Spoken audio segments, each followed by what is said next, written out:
Why don't we begin? Report to set. Everyone ready? We hope you enjoy. Let's make this one down. And action. This is Fresh Hop Cinema. Hey, welcome to Fresh Hop Cinema. This is a craft beer and movie podcast and radio show. My name's Max Minardi. We're based in Chico, California. What is your name, sir? My name's Jonny Summers. What's shaking? Yeah, each week on the show, we talk about the latest in the worlds of craft beer and film. And this week, in the film department, we're giving you our thoughts on Anatomy of a Fall. Rather than spend too much time possibly oversimplifying this film, I'll just tell you it is a courtroom thriller / drama. It's a French film that has been nominated for Best Picture, and it is amongst the last couple films we haven't actually covered in the actual course of our show here, as the Academy Awards approach rapidly every year. Before we get to our thoughts on that, Jonny Summers, tell the people what we are drinking this week. Yeah, we are drinking beers from Ola Brewing out of Kona, Hawaii. The first one is called the Hazy Light. It is a session IPA that's 4.2%. And the second one is called the Kiawe Vanilla Porter. I'm going to go with Kiawe. I like that a lot.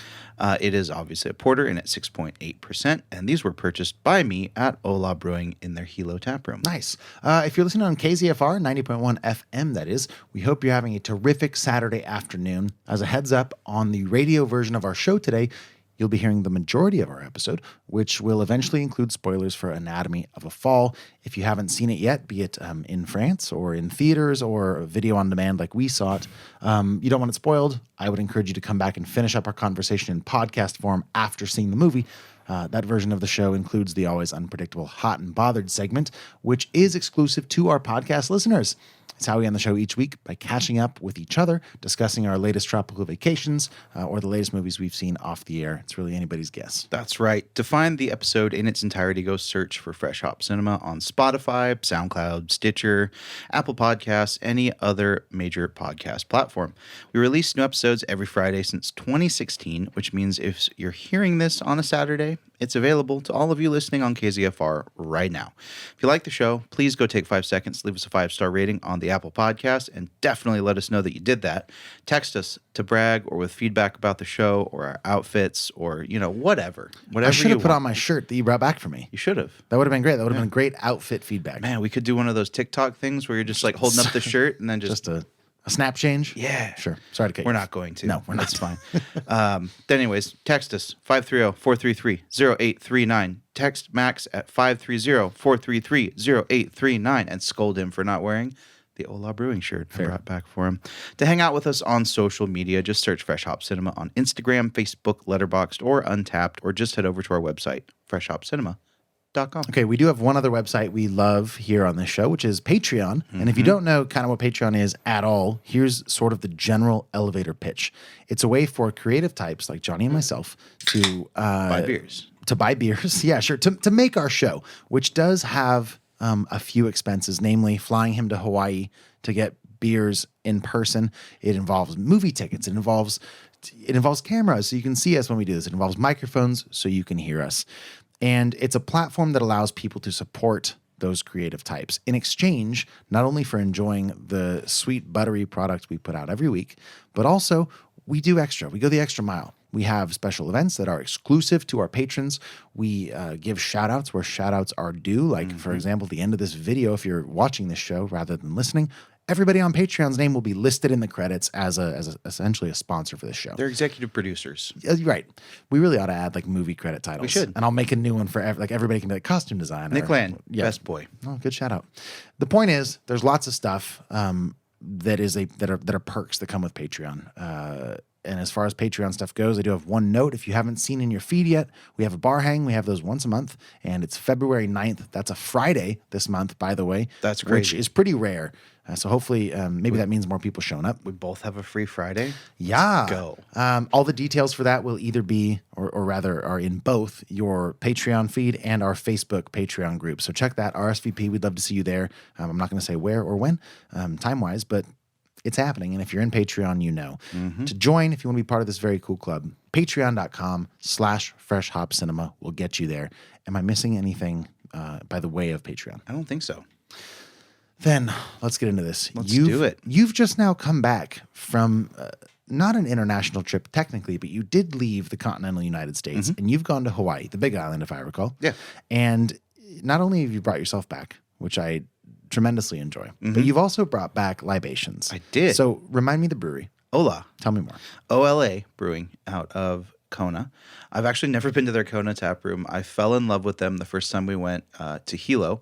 Spent a week in Hilo just exploring and went to a bunch of breweries. And it was, there's not that many local breweries out there. And there were the... How many would you do? We went to... If you had to guess. 3? Do you think that's two or three. Pretty comprehensive? If that's all there is. I'm asking, do you think that's there's probably like not a ton, right? Yeah. No, there's not. So, yeah, basically checked out what the island had to offer, at least as far as local craft breweries, and then finished at Ola because we were going for dinner. And it is just this beautiful building, and they have this really fantastic sense of style. It is a very ultra modern tropical vibe with that just makes me picture like White Lotus. a little bit. Is that kind of kind of? Yeah. But think really clean, like whites, like on the walls, like very bright colors, and then also like lots of traditional Hawaiian like cultural like art and like you have the tribal like the triangles, that with just like really pretty floral prints in it. Very modern, very sleek. Definitely, nice eye for design. Just a really beautiful bar. Feels like a brand new experience when you go in there. Like it's just really sleek. I love the look of the place, and their beers were just my favorite on the island. And I think I have enough of a sample size to be like, these would be good anywhere. Like this is just really good. Transcends the island. Back on the mainland, you're like, they hold up. Yeah, like the first time I went, I never really buy brewery merch anymore unless it's a beer that I absolutely love. And given a lot of experience is set and setting, you know, it's hard to not have. Totally. Kona coffee tastes really good when you're drinking it on a beach in Kona. You know Everything what I mean? tastes good when you're eating or drinking on a beach. Yeah. So, I mean, that has to be taken with a grain of salt, which is why I'm really curious to get into these beers back here at home. But as far as breweries and food package deals on the island, man, it was just a breath of fresh air, and it was so killer. I had to like buy merch the first time I went, and I don't buy brewery merch. So yeah, big favorites of mine. We have to go there every trip. Sweet. Okay, then off of the Ola Brewing website, here's Before. Oh, sure. Sorry. Shout out. Sure. Kukui. I appreciate you. She helped me get the beers. We're getting a personal shout out. Yeah, she was a total sweetheart, and she like pulled so much merch out from the back and let me go through it and pick our shirts out. And Had you told her, like, did you throw out the radio show podcast card? Oh, okay. I forgot to buy single beers. Okay. I bought the shirts and stuff first. I'd been drinking, and then I went back in and I was like, one more thing. Do you guys sell single beers? I need to take them home for my radio show. Sweet. And she's like, what? And she actually followed us and is going to check out the podcast. Okay. So, shout we'll out. see. Because, give me the name again. Kukui. Kukui, if you're listening, prove it. Okay. Because I've had a couple of these over the years, more than a couple, but a few where I was really like, they're going to write me in. And a couple have. Like, I've met people in like New Orleans or like, I met somebody in Southern California, which is less exotic probably, or at least closer than New Orleans. But only a few have ever actually like, hey, no, like I listened to the show. So We'll see. do it. We'll see. Yeah. From their website. Ola Brew is a Big Island-based brewery with 2 tap rooms, Jonny, like you said, one Hilo, one in Kona. Our mission is to encourage growth in Hawaii's agricultural economy by purchasing local ingredients and incorporating them into our specialty brews. We know that the quality of a product starts with great ingredients. That is why we enjoy using the freshest produce sourced from across our beautiful islands. We're passionate about increasing the demand for local farmers, not because it looks good on paper, but because we care about our community, the land we call home, and the drinks that we create. Ola Brew is also proudly both employee and community owned. We have over 2,800, which is a lot, small investors, and 40 plus employee owners, which results in a dedicated ohana of staff and an engaged community who support our vision for a more sustainable and abundant Hawaii. Yeah, man. As like sort of generic website mission statements go, one of the more convincing and enjoyable that we've seen recently. Totally. Okay. With that, finally, we are into beer number 1. Jonny, tell me the details as I take my first sip. Yeah, I'm super stoked. I basically got this beer for you. It is called the Hazy Light. It is a session hazy IPA that is 4.2%. Is a little baby guy. Created using a blend of Mosaic, Citra, and Amarillo hops, this style emphasizes rich and fruity aromas, but very little bitterness. Expect creamy first impressions full of mango and stone fruit flavors, which take a turn towards a crisp, clean, and mouthwatering finish with a touch of green hop spiciness. Since these beers are also called freshies, we brew small batches of this style to ensure maximum freshness. Did you try this when you were there? No. I haven't had it yet. Okay. I've tried it. It's extremely light. It is clearly trying to be a beer that evokes similar flavors as, we'll say, a New England hazy IPA. Maybe not like an Imperial IPA, but certainly has those tropical notes. And I've actually never thought about the counterpoint between like tropical flavors when they actually come from like a tropical island versus sort of trying to incorporate tropical flavors from, New England. These feel authentically like those flavors. It also feels extremely underwhelming to the point that I'm not even sure if I like it. I've had one drink. You're now going back for your second. What is your impression? I like it for the fact that it is so light. I drink beers that are within that 4% range all the time. Well-documented Busch Light fan. That's barely beer. Yeah, exactly. And this is a session IPAs are barely beers too. I agree. So, let's make one that tastes pretty good. I'm sorry, you said it was 4.2. 4.2. Yeah, let me change that. It's tough to get this style right, dude. And we've talked about this a lot. There's so many, and I mean like maybe more than any other style that I have tried, which is not to say it's indicative of the style as a whole, but that I've tried, which really falls short. In our neck of the woods, which is, if you don't know where Chico is Northern California. And if maybe you're in Southern California, you're like, you mean like San Francisco? Further, baby. We're up there.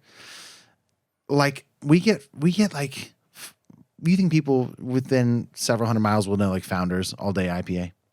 Yeah. I think so. Yeah, because they're out of like the Midwest. Yeah. Not good. It's fine, but it's like so underwhelming. And I've found that in more cases than not, when it comes to a session IPA, I get none of the enjoyment of the sort of light lagery crispness that I would get in something like a macro lager or a Pilsner, but also none of the hop flavor that I want from an actual IPA. And it's really hard to get all of that right, much less even one of those factors. And I think that this isn't quite hitting either of those nails on the head for me yet. That's fair. I'm not sure that it will, because now I've had 2 drinks and I feel more confident about my assessment, but I'm going to try it again. That's fair. That's part of the reason I wanted to try it, was because I don't love session IPAs. It'd be fun to kind of put it through the paces.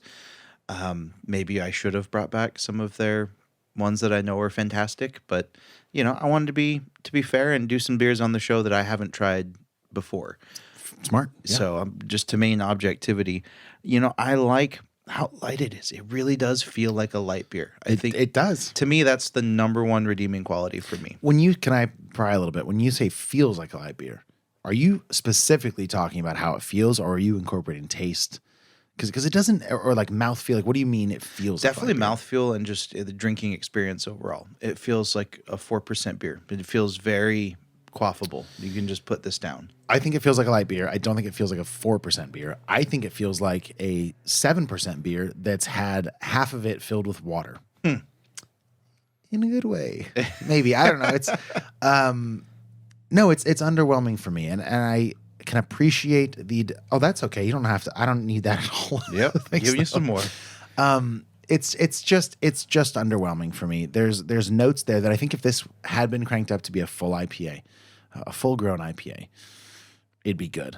But it just feels diluted. It feels underwhelming. It feels watery. It feels light, but not in a way that is quenching. It feels like a watered down IPA a little bit. That's going to give me not great breath. Okay. Now, I've only been talking about negatives so far, and you haven't steered me out of that camp, so I've been sticking with it. Yeah. But that's kind of where my initial thoughts went. Well, everyone's got thoughts, man. It's fine. I'm more into it than you. I'm still not crazy about this style. I never have been. It's a solid version of that. I've tried so many session IPAs, and now I just don't order them because I'm like, I don't like you. Just kind of, I know I don't like you. Yeah. Right. This one, it really does have that 4% lightness, and I feel like it has just enough hops and those tropical notes, and it's not too thick. Like no you risk know, of that. No, like I saw a hazy session. Like, oof, that could. What if it's like thick and 4%? That'd be. I would have dug weird. that, like kind of like Yeah. because every 4% beer is so light. Like I thought maybe if this was going to be a hazy one, like maybe it would have some oomph to it. Yeah, because you don't see many hazy sessions. No, and apparently for good reason. I don't know why I'm taking the bad cop route today on this, but I really am. I don't think this is a decent version of this style of beer at all. Give me her name again. You have a second. Cuckoo. Kukui's gone. She I didn't hope make the she's beer. not. Yeah, true. It's just I'm stoked for the next beer, but This one not for you. not for me. I would argue not for most people. If it came down to me and you're looking for my recommendation, I'd say skip it. That's where I'm at On this beer. on this beer for Well, sure. now I wish I would have brought back different beer. That's okay. We'll go again. It happens. I'm ready. I don't actually like to go fully negative. I was hoping maybe you'd underhand me like a chance to give it a compliment. So I'll take that myself. Those tropical notes are really good. I guess the positive spin is I wish there were more. I wish they were a little bit stronger. I do love what it has going. I think the refreshing quality that it tempts me with is really enticing, and it makes me want to try more of their beers. I think the bottom line that you're trying to get to here is every time we do a session IPA, it might be good. It might be okay. It'd be better if it was an IPA. Not always, because if I really was able to pick my brain properly, or even if I went to our compendium, we've done a few session IPAs on the podcast. There's good ones that exist, probably. I can't think of them right now. Yeah, name one. I can't, dude. Give me a break. I can't right now. A I can't, single Johnny. one. Johnny, I can't. Okay. But I'm sure they're out there. Like, doesn't Sierra Nevada do a session? That's Nooner. no, not what I'm thinking of. Okay. But either way, this one isn't for me, and I'm ready to give it a rating if you are. Yeah. All right. I guess I should probably go first.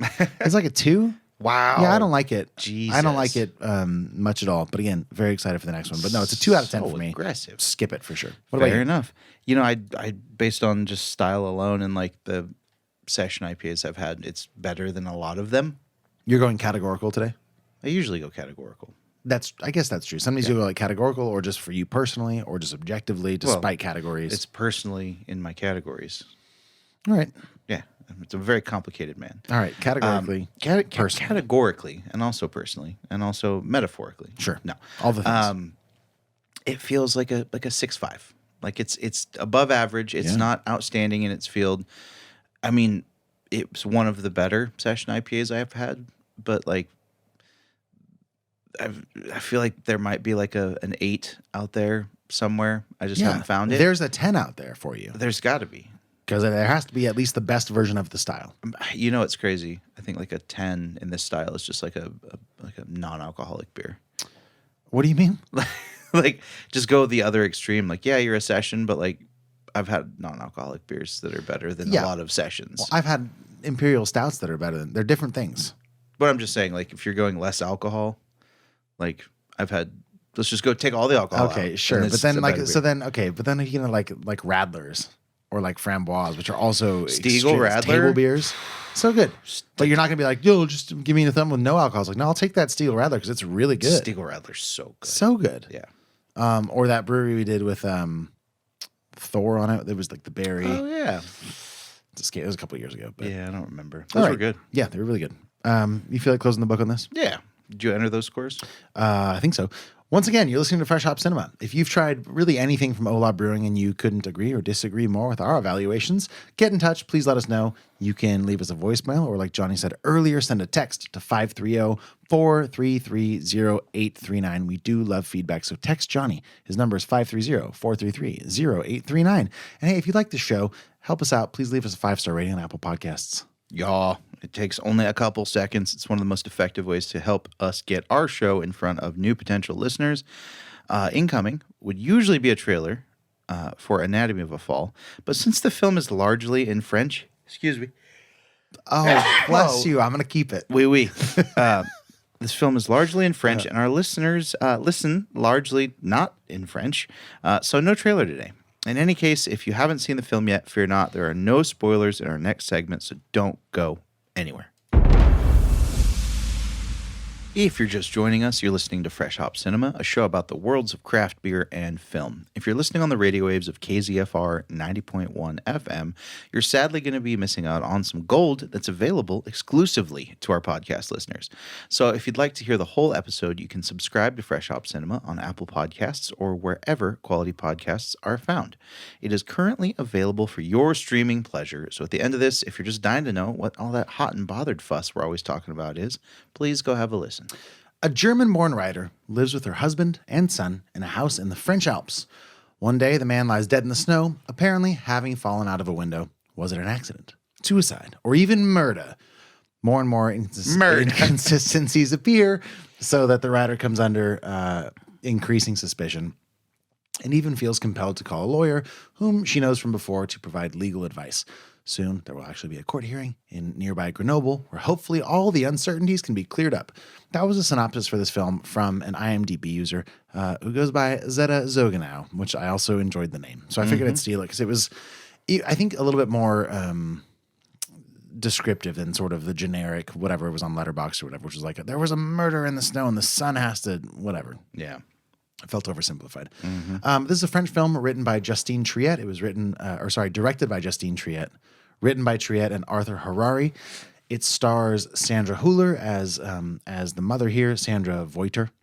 She has a friend who is a lawyer named Vincent Renzi, played by Swan Arlaud, and her son Daniel is played by Milo Machado Grainer, and her husband who falls is Samuel Molesky, played by Samuel Thies.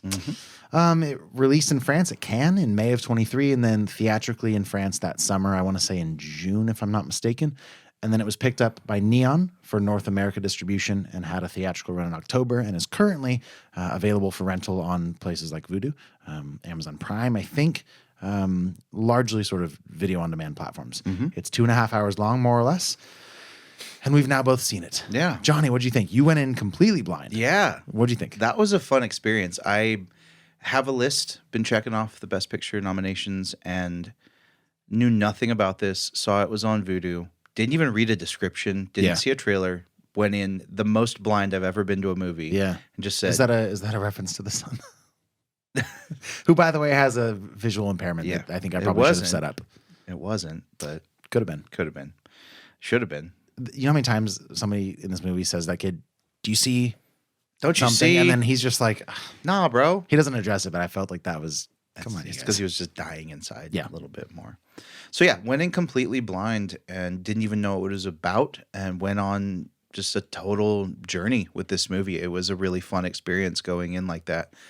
Anatomy of a Fall, man, it was so intense.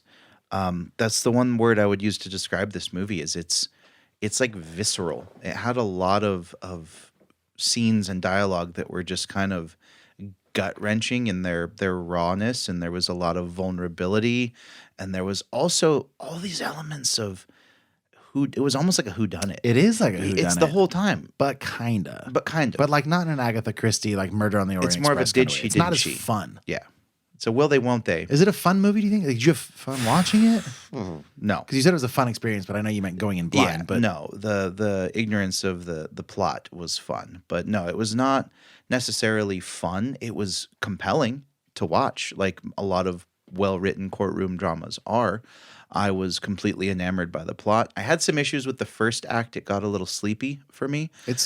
And then it got into the courtroom stuff, and then it felt like it really gained momentum, and it grabbed my attention, and it elicited a lot more empathy and a lot more of strong emotion in that, end of this first act. Courtroom stuff, boom, I'm off to the races. I am so all in on this. It felt, like I said to you, distinctly not American, which is nice. I'm realizing more and more how much I appreciate films that are written from a perspective that is not, the American lens. But Transformers: Dark of the Moon. Yeah, Come on, But man. the Meg 2, bro. Right. Hang on. Don't. The Meg 2 is great, Okay. but very American. Yeah, very American. So I love the sensibilities that you get to be privy to those perspectives, from other countries and other filmmakers from other places. It feels nice, refreshing. Yeah. It was tough to watch at times. It was scathing. I would say. It was intense, visceral, all those things. I really liked it. I thought it was very good. I thought it was well written. I thought it kept me kind of guessing to the end, and there was a lot of theorizing happening on, pause restroom breaks in my house. Okay. So it Sure. was I think a really well done film for people that just watch too many documentaries about murder. Maybe watch like a really well made film. Right. So I liked it overall. I was a pretty big fan. Before you give me a rating, 2 questions. Do you think you're gonna watch it again ever? I might, yeah. Are you gonna like put it on? I guess I mean like, okay, knowing that. So I guess 3 questions. What mood do you need to be in now that you've seen this movie? Like what mood do you recommend people be in before watching it? It's a really intense drama. Yeah. Think John Grisham without the fluff. John Grisham. Pelican Brief. Okay. Oh, right. A Time to Kill, which, I mean, that was a heavy movie too. Sure. But yeah, just think like Turn to 11 courtroom drama, but also so much interpersonal drama and relational drama. Like this could bring up just feelings, all the feelings, I would have to be in a mood to be enamored with drama and kind of that tension. It's a very tense movie. So you have to kind of be on board to just like Ride it. Yeah. Yeah. You've answered my 3rd question in that answer, which is should people see it? Yeah, 100%. I right. think they should. For you, out of 10. Out of 10, it was an 8.7. All right, great. Yeah. I'm really glad you didn't say 8.9 because I would have fought you on like, why not a 9, dude? But Yeah. okay, 8.7 for your scale makes sense to me. Fantastic. And I completely understand why it's up for Best Picture. I also went in kind of blind. Yeah, the only thing I knew really is that it's been on my homework list of 2023 films for quite a while. So when you told, because it was either this or American Fiction for us this week, because that came to our theater after it was probably, I'm guessing that's why it showed up nominated for Best Picture. So I was like, let's watch this. And then you're like, hey, Anatomy of a Fall is also on video on demand. I was like, oh, cool. Like if we get to both, I don't care what the order is. So I didn't know the plot either, really. Like I knew the poster. And if you know the film poster, it says Anatomy of a Fall in big blue letters. And there's like an almost Fargo-ian sort of body with blood underneath it on the snow. That's all I knew. I'm also a sucker for movies that have names that are kind of like double meanings. So like, of course, The Anatomy of the Fall, this movie's about the death of this person. Yeah. But it's also like, it's about a lot more than that. It's about sort of the crumbling of this marriage. And like the only reason, or maybe not the only reason, but a big reason that she is even on trial for this is like, maybe she's a suspect. And we really get the ins and outs of their relationship dynamic, often seen through the eyes of their kid. It's a very complicated movie. Phrasing. Fair enough. Not seen through the eyes of their kid. They're through blind the experience child. of their child. Yeah. Perhaps the best calling out of me you've ever done. But it has so much more to do, of what the movie's trying to say than just a whodunit. But I like that it really ratchets up that tension because you do want to know like what did happen. And we can talk about this more in the danger zone, but at some point I do want to discuss how invested you were in like solving the thing versus like just strapping in for the tension. I was trying to solve it the whole time. Right. I thought it was incredibly well acted too. I mean, it's a slow movie for sure. Like it's 2 hours and I want to say like 32 minutes. Yeah. Sandra Hüller does a great job. I mean, she's asked to do a lot in this movie. Especially when you factor in that we as the audience aren't really supposed to know. Yeah. So like half the time, you're like, when she's crying, like, is she faking it? Like, who's she acting for? Like, the movie makes you suspicious as the viewer. I know, which is awesome. Like, and it does a really good job. It has it does great also like setting up sort of its location. A lot of the first act of the movie is set in kind of their currently being renovated cabin in the French Alps. It's gorgeous. It feels very constrained, very tight, almost claustrophobic once you realize kind of what's going on. I was into it the whole time. It did feel slow, but intentionally. But I was like, it captured the mood right. I think it's an incredible film. I don't think I'll probably watch it again. It's just one of those emotionally taxing movies. I can see that. It's really well done. It's a solid 8 for me. Nice. Yeah, really, really great movie. Yeah. Once we get to this point, and watching all the Best Picture nominations, like they're in there for a reason. Yeah, and it's one of those movies too that, I mean, again, I watched it today. Like, I'm gonna marinate on it for a while, but there's a bit of a pressure that I feel sometimes. I don't know if you feel this, but like when you know that a movie has won, because I think it won the Palme d'Or at Cannes when it came out, and then it's up for Best Picture, and I'm sure a number of other awards. Like, I almost feel a pressure to recognize its greatness. And I know in Unless past it's years, Green Book. I feel proud of that I did not cave on Green Book. Yeah. But in past years, like I have on some, like, oh, like maybe I'm missing something, and I'll give it the benefit of the doubt, and I'll give it a higher rating than I really felt. So even just now in this conversation, I was tempted to be like, it's a 9, but it's not for me. It's an 8 for me. That's good. I think that's growth as a critical movie Maybe, watcher. dude. And there's just pressure sometimes to be like, no, it's like, it's a best picture. What are you talking about? Well, all the best pictures aren't 10s. No, they're not. Sometimes the winner isn't even a 10. Yeah, maybe not. That's the Academy for you. Am I right? Yeah. We got a few minutes here. Yeah. What do you have anything you want to talk about, barring spoilers, that we can get into? I really love the performance of the son. I thought he was fantastic in this movie. The emotional range that he had throughout this film was fantastic. Milo Machado Graner's Yeah. Groner, maybe. Also, shout out their dog. Very good actor. Last year, and I guess by last year's films, 2022, there was a bit of an endemic of on-screen animals with unfortunate demises. Yeah. And and I won't even say, but I was worried. I was too, and maybe we should have been. Who knows what happens? Maybe that dog does die. Maybe he doesn't. Either way, there was emotional stakes created by the circumstances of the dog that reminded me of, in particular, donkeys last year with like Banshees of Inisherin. Right? And also there was a donkey that got beat to death with a rock in Triangle of Sadness, which I think was last year or 2022. Donkeys were just getting the worst. And I'm just like, man, like we kind of got out of this year okay without too many emotional animal deaths, I think. Which is preferable. Great dog, though. What a sweetheart. Great dog. But to your point, Milo Machado Graner also probably is asked to do the second most after his mother. I would argue almost even more just having to act with a visual, to have a visual impairment unless he's actually blind. I don't know. Here's how dumb I am. There's a scene where we first get to sort of hear his perspective, and he's being filmed on like an old school sort of police detective handheld cam on a tripod. You can tell it's like there's a lot of incorporation of that when it comes to the courtroom stuff, which I thought was incredible. Yeah. When the camera would just move. It's real great because fast. it feels like how we shoot this kind of stuff for entertainment. There's a whole sequence. Please remind me of this. I want to mention this one thing before we even get to spoilers. Okay. But he's being interviewed, and like you see his eyes kind of glazed over with like what's the thing that people smoke weed for? With their eyes. Glaucoma. It looks like he's got like a glaucoma thing. And I was like, man, this camera is like really making his eyes look weird. I thought he was autistic because he was talking about like textures, and it didn't occur to me like maybe he was blind.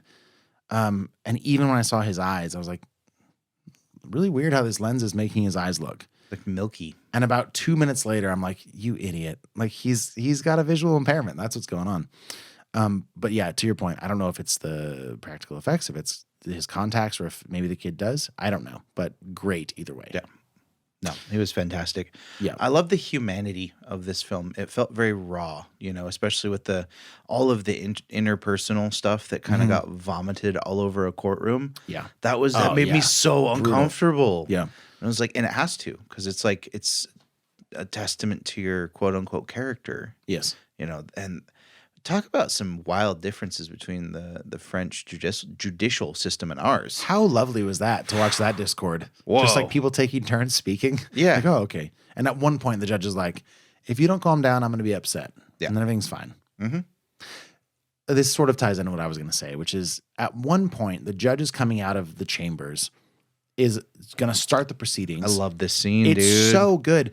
And I think it's like one of the bigger messages about what the film's trying to say that isn't directly related to the story, which is like this sensationalization of how we as consumers of media eat up true crime. So she comes out, somebody whispers something in her ear, she leaves, and the camera almost like whip pans to the audience, who instantly is like giddy and excited. Like, what's going on? What could be happening? Yeah. And it takes you out of what has been like this really intense personal journey that you've been with this family. And it's all about how the crowd, how like the viewers are just eating it up. And I was somebody watching might know this. He was there for this conversation, but he and somebody else were talking about this new series on Netflix. There's a show where a family from like the Central Valley, like a murder happened maybe. I don't really know the details. Okay. But it's like a true crime from 20 years ago, and they've made it into a Netflix show. And the way that the conversation happened, the energy of it was very much like can you just believe? And like people listening, I'm eating popcorn. That's what I'm doing. It's like this commodification of people's lives as entertainment. And it's this really, really sort of pernicious, culturally ubiquitous thing that people love true crime. And it's easy to get hooked on it. And it's easy to forget that it's like real people's lives. Yeah. And I thought the movie's choice to incorporate that vibe with the vibe that we've been marinating in was brilliant. Yeah. It was such a good, and same with like the handheld camera stuff that feels like you're in the courtroom, like a newscast would be shooting. It was so good. Yeah. No, I loved that. One of my favorite moments from the movie, for Me too. sure. Yeah, it stood out. Yes. You knew exactly what you're talking about. How are we doing on time? I think we get there. I say we give some final warnings. Do you have anything else you want to talk about before we get to spoilers? I am curious. I wanted to ask you this last week because you had watched the movie the same day. Do you think that affects your critique? Yes. Yeah? In a Yeah. negative or a positive? I don't know if I could say conclusively either way. Yeah.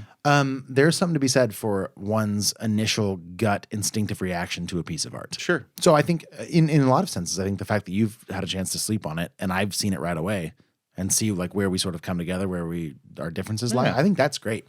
I think maybe, if I had finished the movie 15 minutes before we started this show, it's probably too soon. Yeah. But if you get a chance to kind of collect some thoughts and have a counterpoint to bounce ideas off of, I think then fine.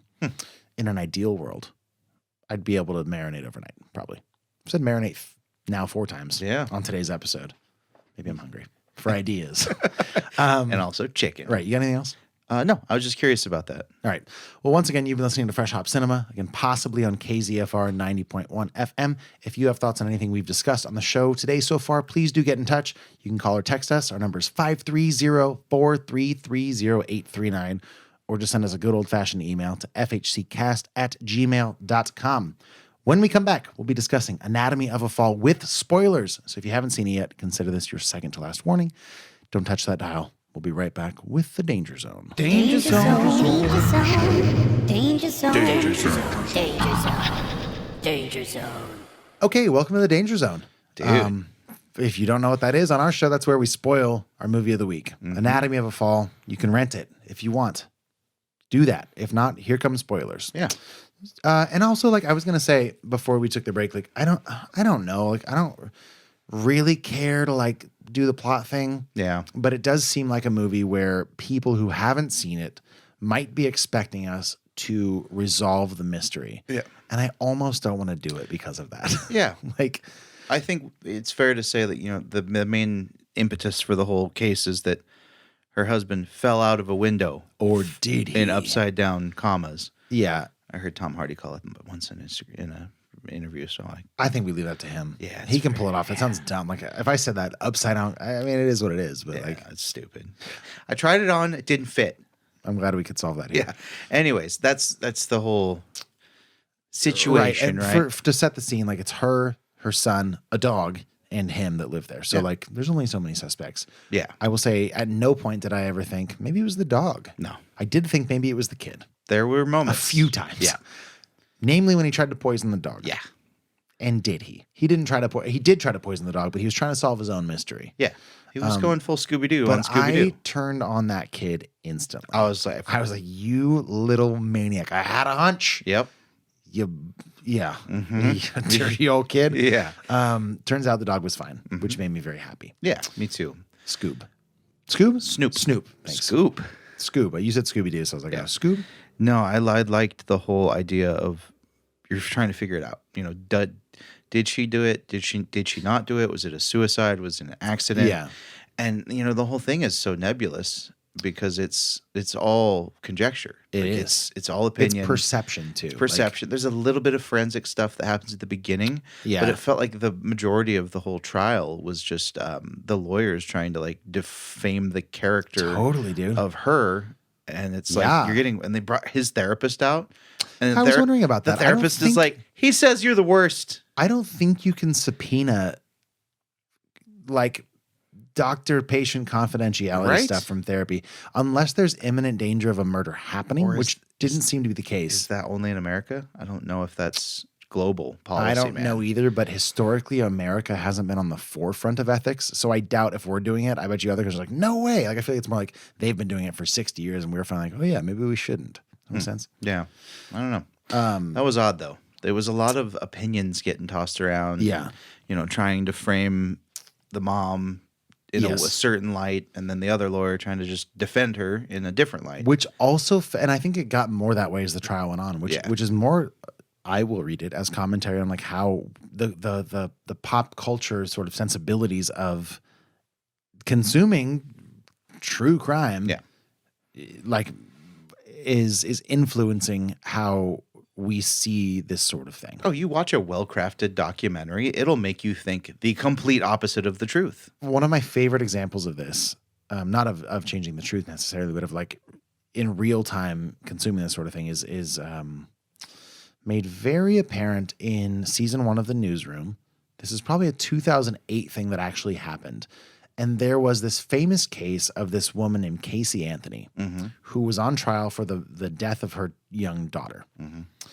And she was on trial because, like, did she murder the kid? And it took over the news. And if you don't know The Newsroom, it's an HBO show starring Jeff Daniels. It's an Aaron Sorkin written show and directed good. mostly. So it's got a few years of distance from these actual events. And it's a sort of like, this is how this could have gone down if we had news media that was really for the people. And the way that they talk about the coverage of the Casey Anthony stuff as it happened in real life is just so condescending. Like, you should never they treat it like sports. There's this great breakdown of how they film Casey Anthony walking down to down in the court. And it's like they replay it from 3 different angles and it looks like sports footage, which is highlighted by one of the characters. But it's so true. Like, just, we got an issue with like drama. We love drama. And it's not everything should be entertainment. Like, it doesn't all have to be awesome, headline grabby. Like people have died. Yeah. Quit it. Yeah. Dude, there's movies. You know what? You can watch the movies. And even this is kind of a stretch because it's people's lives. No one died. But like the whole Amber Heard Johnny Depp trial. I agree. I don't think that should be. There's a little distance because they're celebrities. Yeah. I guess. But I've always had an issue with like E! Magazine or like even the more Like TMZ. National Enquirer. That stuff's not even real. But it's like, it's preying on day-to-day people's fascination with celebrity. And it's a bit of a chicken and egg situation. It's like, well, if people weren't so interested, they wouldn't be making these magazines. Yeah. But still, like, don't do it. Like, we should be better. We should not. It's human cockfighting. Yeah. And we're all just like, this is great. When's the next season dropping? Quit it. Yeah. I think. Yeah. I don't need to see 2 celebrities like No. divorce trial for like a month on television. It has nothing to do with anything that affects our lives at all. And it became pop culture. Like it became I know. embedded in the zeitgeist. And I I'm know. just like, I don't understand this. I know. I don't like it. I don't understand how people are entertained by it. Like there was people just sitting there for hours a day watching that trial. I know. It's, And I understand the impulse of wanting to have, like when you watch a show, if you watch a weekly appointment show and you get to talk to your friends about what happened, like Game of Thrones was great for this. We could all, because Game of Thrones was huge. We'd all be like, did you see what happened on Game of Thrones? Yeah. Great. It's a fictional story. Do you see what happened with that one woman's life whose child is now dead and she's going through the worst time in her life? Did you see that? It was so good, right? Yeah. Crazy. That's not the water cooler talk that we should be having. And I'll get off the soapbox now, but I do feel like it's the thing that needs to be talked about more. And we have a platform to do it, darn it. I tell you what. It's a firm stance, but I I don't like know. Yeah, whatever. I feel passionate about a few things, more than a few, but this is one I'm like, come on. Like, we have to be better than this. Listen right? to our Like, podcast, man. We'll steer you in better entertainment for directions. better, whatever else we don't have going, we don't often sort of wade in the trenches of human, real life drama, gossipy baloney. Yeah. I'm still on the radio. Otherwise, my Lord, I would be spouting off some profanity. Yeah. Anyways, that's whatever. So I love that the movie kind of increasingly becomes more about that and less about the actual whodunit. And I think, and I don't know because I actually haven't read anything about people's reactions to this, aside from knowing that it's well received. But I could see some Rotten Tomatoes user reviews saying like, this was so boring. Like, you never even saw what actually happened in the fight. How did he fall? And like, you know, we get a resolution, but it's not proven in cold hard fact. And I think that's great. Yeah, and I love that there wasn't a flashback. There was no No, like, there was no. here's what actually happened. No, and we don't need it. But some people are like, why wasn't there that? I need my closure. I'm an American. I need a beginning, a middle, and an end. Totally. I need to easily be understand and spoon fed it. There is a pretty extensive flashback scene. Yeah. Which I thought was really well done too. It was the fight? It was an incredible escalation of a very realistic argument. For me, up to a point. It's always risky. You got two like artistic types married. Yeah. Both want to be writers. One is more successful than the other. That's tension. That's a source of tension. I mean, Oh, really. and the first 2/3 of that argument were so well articulated. I know. Like, wow, these are some highly intelligent people exchanging words. This is how people should argue. I had the same thought. And I was like, then- oh no. Well, because I think what happened is That went downhill. he was prodding her pretty hard. And I like her theory. Like he was recording her without her knowing it. Yeah. Which you can't do. Yeah, it felt performative, like knowing that. Because you're like, and you have the upper hand. Yeah. If you know you're recording somebody and you're like, I just wanted to record it. So see how we fight. It's like you got a bias there. Like you're gonna be on your best behavior. yeah. And the other person doesn't know. Yeah. So I think she's probably onto something when she's like, he was trying to prod at me to get a reaction. And he finally did when he said something like, you're projecting like your own desires onto Daniel. Like you don't care about him. Like you're just being something like that. And then you could see in her, she didn't say anything, but something in her eyes, she's just like, you could see it. She snapped. Great Yeah. performance. The So acting good. in that scene was amazing. And then their son listening to the audio from that recording in the courtroom for the first time. Yeah. And like this whole perspective of both of his parents that he had to learn to deal with in a flash. Yeah. Like he went from being a boy to being a young man that like knew his parents were flawed, broken.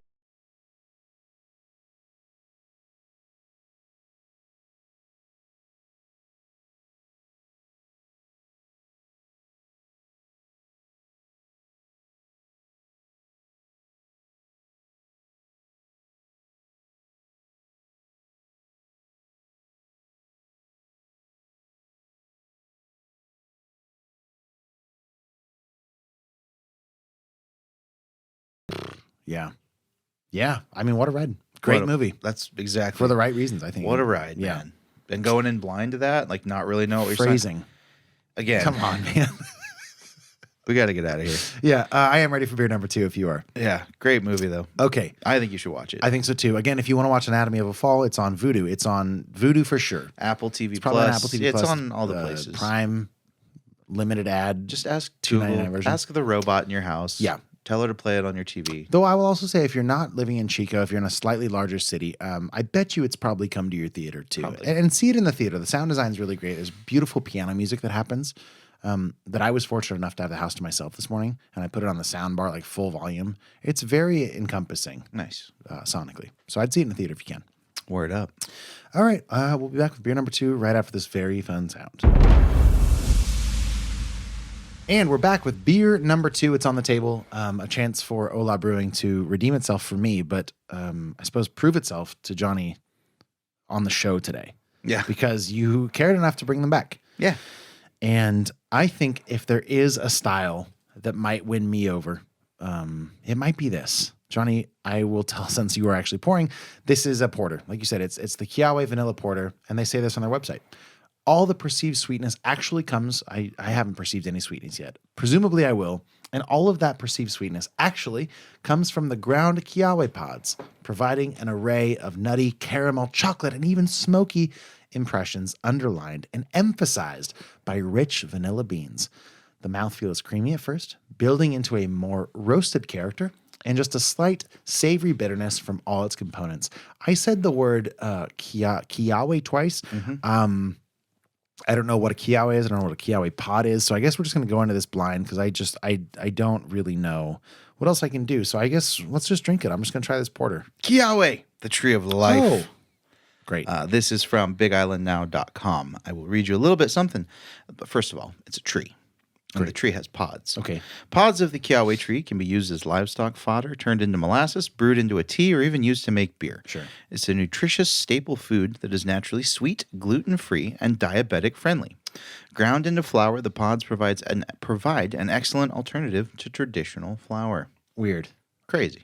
Great. I do like, I don't know if this is a Hawaiian tradition of like their sort of native words, but Kiawe. The arrangement of those letters is so unusual to me. I don't see this a lot, like Kiawe. Mm-hmm. It's got a very fun, it's a fun thing to say. It's a fun thing to read. Yeah, and a Kiawe. lot of the words there are very phonetic. Just the way, like, pronounce all the letters. I don't know that a word can be phonetic. Well, pronunciation phonetically, like just You're saying the way that you read it is the way it is pronounced. Yeah. I see. just pronounce all the Yeah, letters. okay, yeah, sure. Maybe that is right then, the way you said it. I'm not 100% sure. It's fine. Did you drink some already? Or I did. I had a little sippy sip. What do you think of this beer, Johnny It Summers? is very pleasant. I'm curious to see if it's too roasty for you. You have a very No. strange barometer. No, I like roasty. I don't like burnt, that's the barometer. Like that's it on one end of the needle is roasty. On the other end is burnt. Somewhere in the middle is the sweet spot. Yeah. Nobody likes burnt. I'm going to try it. I like it. I think it's pleasant. Smells burnt, dude. It's got a Yeah? burnt. Because and you tried it because you taste the burnt too, don't you? I don't taste burnt. You don't? No, I really Okay, don't. good. Okay, I'll try it now. Yeah. It's got, I don't get a ton of vanilla. I was expecting it to be a little bit more sweet, but it's just real mellow. I think this is what you get when you make a porter someplace where it's 80 degrees all year Sure. and sunny. We didn't say this. It's 5.8%. Yes. That was my bad. You tried it. I'm with you. Not a ton of vanilla. Yeah. It smells more burnt than it is. Which is a good thing. You never want to smell burnt necessarily. Yeah. If you're smelling burnt toast notes, maybe Well, that call means a you're having doctor. a stroke. Yeah. Yeah. But it's not quite as present on the taste for sure. There's sweetness. I do like that. And it's fairly light feeling. Yeah. Maybe closer to like a mid Brown ale. fours. Yeah, a brown ale for sure. Like a 4.5% beer. Yeah. It's It's a thick brown ale or a thin porter. honestly, it feels like a thin porter or like an adequate brown ale to me. Yeah. It's okay on a first drink. I don't dislike it. I'll tell you that. Well, hey, we're going up. Can we talk about the can? Yeah. And I guess by we, I mean, can you talk about the can while I take another drink? Yeah, absolutely. thanks. It's a really nice white background with a lot of, I would say, 1, 2, 3, 4 different shades of brown, kind of going into a wave of mountains and hillsides with a kind of a central peak in the middle. Really nice can. It's a good can. I've hit my tooth twice. Yeah. By the way, I heard on that. today's episode, it's the second time going in for apparently beers that I don't love. Now, listen, dude, I said 5.8%. Johnny Summers. 6.8. The notes say 5.8%. Oh. So now I'm even more confused because it's actually 6.8%. Which, I don't taste. No. Which I guess could be a good thing if you're trying to hide that ABV. But I don't know. It's good. It's good. Yeah. I would say that's it's kind of where I'm at. Solidly average to above average. I would love to know what and I really hope you logged them in Untapped. And if you did, that's your cue to pull up your Untapped because I'm going to ask you what the best beer you had at Ola Brewing while you were there might have been. And I'm guessing it wasn't either of these two. I haven't never had either of Okay, these. you haven't tried this one either. I wanted to be objective. What you said this was you went to 3 spots, or there are 3 spots? In Hilo, I went to 3. Was this your third stop? Yeah. Okay, and presumably had a couple beers at Yeah. other places as well. Well, okay. and that was the first time I went. I've been back there every time I've gone. I see. Okay. Well, what do you think your favorite beer was on your visit? My favorite beer from them or From them. From them, Yes, I from them. really like the Ma'a, the Island Lager. Ah, that makes sense. That's really What's the good. ABV on that boy? 5.1. 5.1. That's a sweet spot for a lager. Yeah, I What'd you love give that that beer. on Untapped? Out of 5 with 1,000 decimal places. Right? That one I gave a 3.75. Good rating. Yeah. Yeah. And then the other one I had that was actually also a 3.75, Mm-hmm. Watermelon Double IPA. See, that's interesting. to me. Yeah. That I was would be so into That's it. Why didn't you grab one of those? It was draft only. Dag nabbit. Yeah. I'll tell you what. We just have to go over there. We could probably again, our Patreon, you can sign up. You can fly us to Hawaii. We'll bring back something. Yeah. Okay. So back to this, the Kiawe Vanilla Porter. Mm-hmm. Good, not great for my dollar so far. And I guess it's not really my dollar, but It if is. it were, it's good. Is there anything you don't like about it?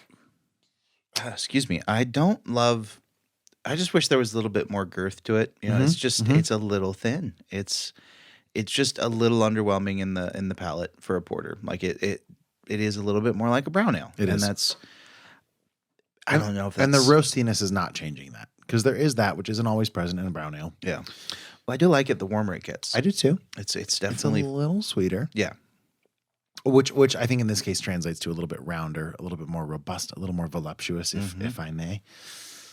It still doesn't bring it beyond good. Like, I think I'm going to use the F word here. Is it fair? It's fair. It's fine. Thought you were going to be No, fancy tonight. it's fine. It's a fine beer. Yeah. I dig it. I really do. I've tried not to lean into the potential nostalgia or you know, warm fuzzy feelings from you bringing this back for the show. Sure. I'm just trying to like drink the beer that's in front of me. Yeah. Well, I went with 2 oddball beers from them. Yeah. I bet if I would have asked them, these are not the 2 beers they would have sent back to be like, this is what we're about. How did you end up on these? You said you came back in after you left and you said, Yeah. can I get a couple Like, singles? what do you have in singles? And it was 2 I hadn't tried. Yeah. Okay. And I knew the porter would travel well. Sure. And I knew you liked hazy IPAs. Yeah. So I was just, it Solid was logic. quick math. Mhm. Just quick decisions. Well, here's some quick math for you. This is a 5 out of 10 for me. Okay. It's completely middle of the road. It's fine. Yeah. Yeah. Where you at with this? It's like a 6.6. You know, I would drink this when I was craving a brown ale. Like You would? yeah. You have access to the brown ales that you like. Yeah. But I also like this. I like this like as a brown ale. All right. Would you pick this or Moose Drool? Moose Drool. For sure. Yeah. Yeah. But I know that about you. That wasn't really a fair comparison. Yeah. Thanks. Yeah. It's good. Yeah, like I know that sounded sarcastic when I said thanks that you poured me more, but I know, like, thank you. Like, I'm gonna drink more. It's totally fine. I dig it. I would like to try other stuff from them, though. Yeah. Yeah. I probably messed up a little bit and didn't bring back the stuff that I knew would rip. That's okay. It's good. Yeah. It's good. Yeah. I think they rated it at 20 IBUs, which I think is potentially wrong. Yeah. I don't know. It feels more bitter than that a little bit, doesn't it? I didn't think so. All right, then. Well, different people, different palates. Yeah, I suppose. Yeah. Solidly average to above average on those 2 beers. Yeah, I'm stoked to wear the shirt. I'm not going to be ashamed to wear this brewery around on my chest. Yeah. I think awesome. With that, are you ready to close the book on this beer and this brewery for now? I am. I'm Okay. sorry I did you dirty, Ola. No, it's no. I- You did a good job. Don't.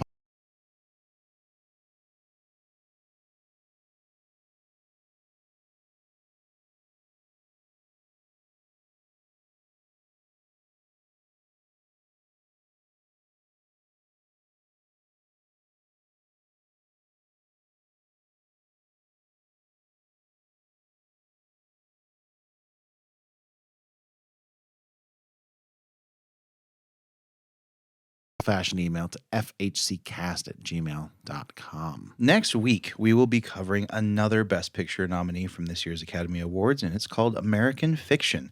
As a reminder to our radio listeners, if you want to hear the rest of today's conversation, which includes the always unpredictable Hot and Bothered, or if you want to go digging through 7+ years worth of episodes dating back to 2016, head over to your favorite podcast app and subscribe to Fresh Hop Cinema. Yeah, we'll be back on the radio waves of KZFR next Saturday at 4 p.m. So until then, consume some films and beers that, I don't know, broaden your horizons, make you think about courtroom dramas. And if you enjoyed the show, you can leave a tip for KZFR at kzfr.org. You can also join our Patreon if you want to support us that way. Enjoy the rest of your weekend. And to those of you currently cozying up by the fireplace or sipping a tasty smoked porter at home and listening in podcast form, we'll be right back with Hot and Bothered. Hey, welcome to Hot and Bothered. Jonny, give me the elevator pitch for Hot and Bothered for those that haven't joined us before. It's when we catch up and talk about things that aren't necessarily about the show or pertain to the show. Yeah. So you shouldn't feel pressured to have something that's specifically content related. What I was going to go ahead. Fine. Go ahead. Yeah, we go a little off the rails, talk about our lives, talk about what we're reading, what we're watching, what we're listening to. Yeah. TV shows, video games. I think anything's up for, somebody pisses you off in traffic. We haven't done those in a while. There was a point where Hot and Bothered was really about, like, it felt almost like specifically you like would talk about anything that wasn't beer and movies. Yeah.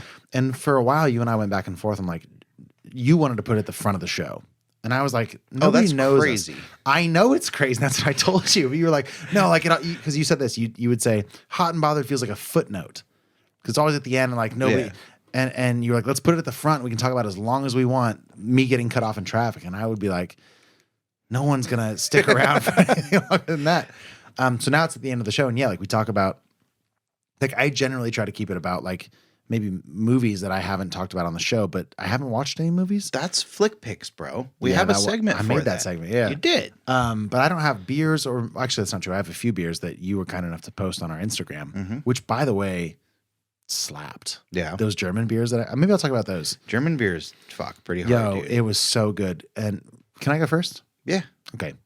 Says the guy who had nothing. Would you look up what those beers were? Because I can't remember. Yeah. But I was at Craft in Reno performing, not at Craft. I was in Reno performing this week at Craft during the day. And the people who curate the beverage selection at Craft, these were from their walk-in refrigerator. I basically walked into this dude who was stocking the fridge. And I said, hey, man, I need your help. And he was like, what are you looking for? And I said, I think I said like three things. I was like, can I just get something refreshing, light in ABV? And I think I said crispy. And he directed me to yeah, so you might read it, to a brewery, which is a German brewery, and we'll go ahead and spell it. It's SCHO with maybe an umlaut, NRAMER. We'll say Schronerama. Scornhammer. And I had from them their gold and their Pilsner. And the gold was kind of like it drank like almost like a Kolsch kind of,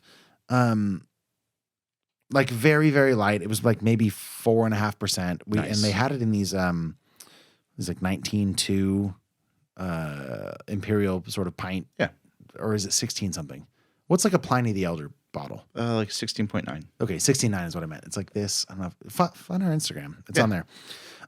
Great beers. I was super stoked. I also had this Prairie beer, which is called French Toast Breakfast. Classic Prairie Imperial Stout, like 12.5%. Just dropping some adjuncts on the table. It was just like insanely too sweet, too over the top, and So good, They though. should bottle 3-ounce bottles. Prairie should Just shots. just like you get. That's all you need. You need airport bottles. Right. But this Schronrama was way more quaffable. Just amazing. Had a few of them. Nice. And Didn't it bring was- any back. I didn't bring it back. I assumed you'd had it, I guess, is what I thought. Had That's you cool. not? No. Oh, I'll get you some. You'll Yeah. love them. Andy at SNS has a killer selection of like German and like traditional like style proper beers. import stuff. Yeah. Yeah. I mean, they're like $2-3 a can. right. So these bottles were $5. It's like, Are you tricking me? it's because like, and Is this a trick? And Craft in Reno is very close to, like Lead Dog and Revision and others. So you're saying they have the Basin. best beer in Reno? Craft absolutely does. Those places, I don't know. But it's easy for people, like even the 4-packs of like Revision go for like $24. Yeah. And none of their Pilsners or lagers of any kind are that good. I mean, they're not as good as the people that have been making those beers for hundreds of years. years? What? Anyways, that was I don't usually get to try, nor do I often gravitate towards attempting to try like new beers. So it was fun for me to be like, oh, like I'm gonna be the beer guy on the pod. That's I'm gonna be true. the crispy boy beer guy. Yeah, that is because you were off doing your Hawaiian tropical adventure. I was like, you know what? I'll drink some beers also from not this land, kind of. There you go. And they were great. I love it. Anyways, those That's are dope. my crispy boys. That's great, man. What do you got going, please? Well, I mean, I did just get back from vacation. That was dope. That was a fantastic week. I just turned my brain off and drank cocktails at the beach. Can I ask you for 2 non-alcohol related highlights? Sure. I went to 3 black sand beaches Nice. and saw turtles at one of them, swam at 2 of them. It was majestic. Did you swim with the turtles, or is that the one beach you didn't swim at? No, I saw the turtles at a beach that I didn't swim at. The wind was really high in January, and you get some pretty turbulent waves. Okay. And that particular beach, which was on like this one of the most southern tips of the island, Okay. had a bunch of big surf, and it just wasn't right for swimming. And we were actually driving around the southern tip from Hilo, which is on the east coast, to Kona, which is on the west coast. Okay. And it's a much more scenic. It's only 20 minutes longer, But worth it. but worth it because you can stop at 2 different black sand beaches. And Yeah. one, they have an area just with like a big square of rocks up onto the beach. Yeah. With like signs that say "Stay Don't- away." yeah, don't go And there. that's where they have designated that's the turtle napping ground. Oh, well, that's why they're telling you to stay away. Yeah. Yeah. When you say swam Yeah. at those beaches, how deep were you? Like I Could you touch? No. You did that in the ocean? Yeah. I'm proud of you. It was pretty cool. That's tough for you. I didn't go in for long. No, Don't. that's okay. Yeah, but yeah. But you don't like that naturally. Well, it's great. I do in oceans that are protected, like a bay or like a reef. If there's a reef involved, Is it the undertow that gets you? Like you don't want to be sucked out to sea? nah, man, sharks. Sharks can swim around a reef. or No, over a not reef. usually. That's why they're like protected, man. What? Usually, shark reefs, like a bay with a reef protecting it, it's relatively shark proof. So you had also talked about potentially swimming with manta rays, Didn't do that. but dangerous animals. Yeah, didn't do that. But you would have. Maybe Would you have swum with sharks?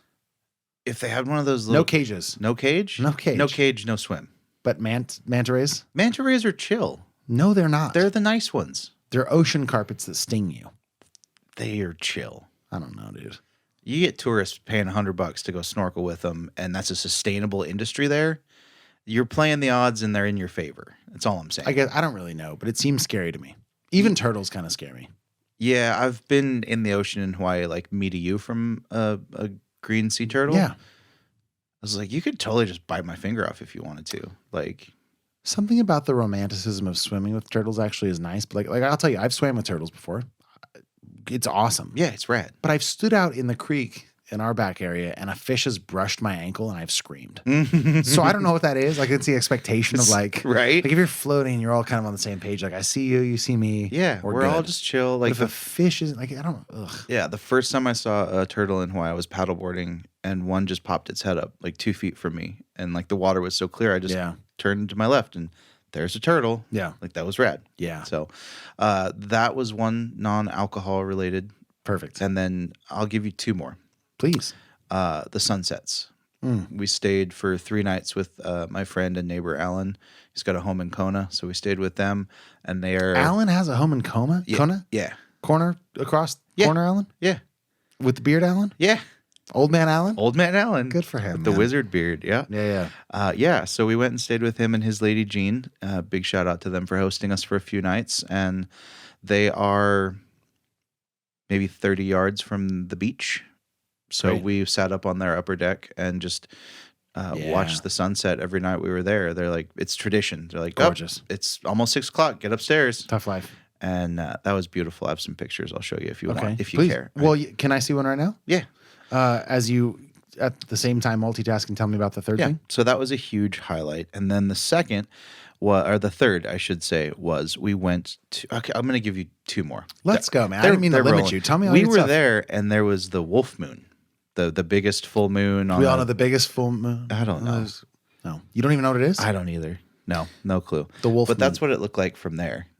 It was pretty cool. Did you post anything about this? Not yet. I haven't Come posted. on, I'm gonna. guy. I'm saving them. I'm gonna sprinkle them. Like Well, it just Salt looks like Bae. the moon, doesn't it? Yeah. It's just a moon, But Johnny. it's through palm trees, and it's pretty cool. Well, it's a good photo, but Yeah. it looks just like the moon. So the moon was rad though, because Yeah. it just illuminated everything, and there was like a couple nights on that night of Yeah. the full moon, 0 cloud cover. No, so it looks we incredible. walked down to the beach, and it was just like, I'll do a digital zoom on this for our viewers. there you go. It was just like walking outside during the day, like you could Yeah. see so Yeah. clearly. But just the sunsets were ridiculous. Yeah. That's great. Yeah. Give me a couple more. And then we went to I'm gonna fuck up the name, Namua, goat sanctuary. Of course, the famous goat sanctuary Namua. Yeah, We all know I what you're think that's talking right. This is my second time there. It's gorgeous. And went to see the owner, Bill. He's great. His name's Bill. His name's Bill. He's the best. And Sure. there were so many baby goats, and you get to feed them. God, I love goats. And they rescue them from the mountains. Did you yell at them? No, You can yell at goats? and they'll faint. No. That's if you scare them. But if you Yeah. yell at a goat, it'll yell back most of the time. You can Yeah. go, bah, Oh and yeah, I they'll did go, that. "Ah." But yeah, It's that's my awesome. favorite picture. Here's a little guy. He's a little tiny brown goat. Now listen, you have to post that photo. Oh, I'm going to. This is a great, and you have to post it on our Instagram. This is maybe the best man to wildlife photo I've ever seen. Yeah. For a number of reasons. And I'm not going to say him on the show. People need to see this, though. Post this on our Instagram. He was such a little baby. He didn't want the snacks. He was trying to suckle my fingers. Lord. It was so precious. What, because they don't have the teeth. Yeah, he did, but they were so They're just like nubs. Yeah. He was baby. Incredible. But, yeah. Goats, they're a big problem. They like round them up from the mountains. Well, eat people's fingers left and right, aren't they? Yeah. Nom, nom, nom, nom. Incredible. But he was a sweet little baby. I loved him so much. And then not 2 miles from that goat sanctuary. How many miles was it? About I don't know. 1.1. Okay. Just swipe to the right there. Which way do you consider right? That way. Is that right? Cow cuddle therapy for $20. The Krishna Cow Sanctuary. Incredible. This guy loves cows. I want to say, Krishna, it's like Buddhist, is very into like yoga, meditation, and very much follows the belief that cows are sacred. So he rescues cows from meat processing plants, dairy farms, and they roam free. I love and they're this. just living. And like if you turned You're around, kissing it. yeah, I kissed several cows. If you turn around from this spot, the ocean is maybe half mile away. Cows And ever go it's just swimming? up on this hillside. I don't know if they swim. They should take the cows swimming. They should. I don't know if they like that. They probably don't like it, but But you yeah. telling this cow a joke? yeah, Look at that face. yeah, they were so into it, and they're just cows of all sizes. And the very first cow that he ever rescued is still there, and that cow that I was snuggling is one of her babies. So it was just Wow. one of the most like it sounds cheesy to say, but it was kind of like a transcendent experience. No, that's of just incredible. connecting with nature, and like this is what cows would be like if they weren't just a product. Cows fucking rule. Yeah, it was so sweet. I brought back like a totem of a jade cow statue that he sold at his little merch booth. Can I ask you what's going on here? We told that cow a sick joke. It's going to be a responsibility to listen back to this episode and post accordingly. Oh yeah, Like on the podcast. Like, so now you have to post that photo, the one where you were kissing it. yeah, And the first one, you got to post all that. And be like, this is Obviously. what we're talking about in episode 329. Yeah. You have to do that. Okay. I mean it. okay, Write it down because we've done this before and you've forgotten. yeah, Do something. okay. It's like, do you need a pen? No, I've mentally logged it. Do it. I will. All right. Because it's too good for people not to see. Yeah, no, I'm gonna post so many pictures. I'm just gonna sprinkle them in probably over the next week or so. No, specifically. But those will the go hot to the and bothered podcast photos we've feed. talked about. Yeah. Put that in one post. Okay, I'm gonna Incredible. pick the ones you want me to post and favorite them, and then they'll go in my favorites. All And right, have well, like 10 there was pictures the in there. goat one. There was this goat one. And we can do this off the air, I guess. It's but fine. There's that one. And then we'll do, this one where you're kissing the cow. And then there was this one where you're telling the cow a joke. Where'd it go? It's so good. That's so funny. Yeah, it's one of the best pictures. Those I've ever three for taken. sure. Yeah. Okay. So it was a blast. I had Yeah. a great time. Turned my brain off entirely and just relaxed and recharged. It was fantastic. Yeah. On the way there, I finished a Oh. book and started the second book in a trilogy. By Brandon Sanderson. Yeah, man. Skyward and Starsight. Yep, Skyward is the first one, and Starsight is the second one. Got it. He'd been kind of on my radar for a while. He is actually the man that finished the Wheel of Time series from after Jordan. I thought that was Jordan. Oh, come on. Between the two Robert. of us. Robert Jordan's son. I was using his name as like an author. yeah, sure. Jordan, like Shakespeare. But it was his son, wasn't it? Guess not. But Sanderson had a hand in it too. He Right. got access to all of his notes after he passed and whatnot. Sure. Really known as one of the most prolific and popular high fantasy authors working today. Okay. I jumped into Skyward because it was free on Audible and I was between credits. Nice. Used my next credit to get the. That's like both a bougie and like a poor fucking thing to say. Right? Like, I was between my ebook credits. Yeah. Sorry. So I drive a lot, man. You Yeah. just run out. Yeah. So I was looking through like the fantasy and sci-fi and recognized his name because I think our boy that did Empire of the Vampire. Oh, you mean? Come on. I can't remember. Jay Kristoff. Yes. Yeah. He had like posted about him or something Sure. too. So I was like, okay, that guy's talking about him. Sidebar. Did you see he's doing a tour? Yeah. He's going to go to in Portland? March. You trying to go? Trying to go? I mean, I could go. Like I got a place we can crash at. Well, yeah, I mean, we could buy a damn hotel room. Yeah. Come But on. I like we're my not- cousin. He's Oh. a beer enthusiast. All right. Yeah. Does he listen to the show? I don't think so. Fuck him. I don't think he knows what a podcast is. Oh. But he can replace an engine in a 69 Chevy. Do you have a 69 Chevy? Maybe someday. Not today, pal. Not today, We're pal. good. We have a podcast. No, we don't need though. your guy. But yes, I'd love to go see Jay Kristoff. Be so fun. And his second book comes out next month. Is it next basically. month? Well, yeah, it's March. March. Yeah, March. And it's almost Which is- February. by the time this releases, it's February. Yeah. All that to say, fantastic books. Yeah. He's known for his fantasy, Brandon Sanderson is, but these books are pure science fiction, and I'm so here for it. All right. So I'm into it. By way of sci-fi, our friend of the show and patron Chris Gomez and I were talking about going to see Dune 2 in IMAX Yeah. in Sacramento. Do you want to go? Probably. I wonder if I think it would work out. I can't remember the dates, but I think it was going to work out for my schedule, Okay. which means it could have been a weekday, but I don't think so. And if it's a weekend, I'm sure we could do it. Yeah, let's talk off air. Grab a few That'd be patrons. fun. Yeah, That'd be it'd so great. sick. Speaking of sci-fi, I guess is the only reason I bring it up. I'm into that. You got But that anything was else all I for had. Hot and bothered. Okay. Nope. Well, then, as usual, the show wouldn't be what it is without the support of Bailey Minardi. Of course, everybody on Patreon, a few of which have gotten shout outs. To the staff and families of Ola Brew, I'm sorry for my tearing down of your beer. I don't think what we had was great. I think some of it was at best fine, but I'd like to try more. Yep. Please send more. We have an address. You can send it to us. Yep. And if you're not going to send it, Ola Brew, tell us why. Text us 530-433-0839. The Handlebar's got a sweet happy hour. Should shout that out one more time. And I think with that, that's the end of our show. My name's Max Minardi. I'm Johnny Summers. Be sure to kiss some goats, watch some sci-fi, drink some beers, and most importantly, be a decent human. We'll see you next week. Report to set. Everyone ready? We hope you enjoy. Elevator going down. And ignition. This is Fresh Hop Cinema.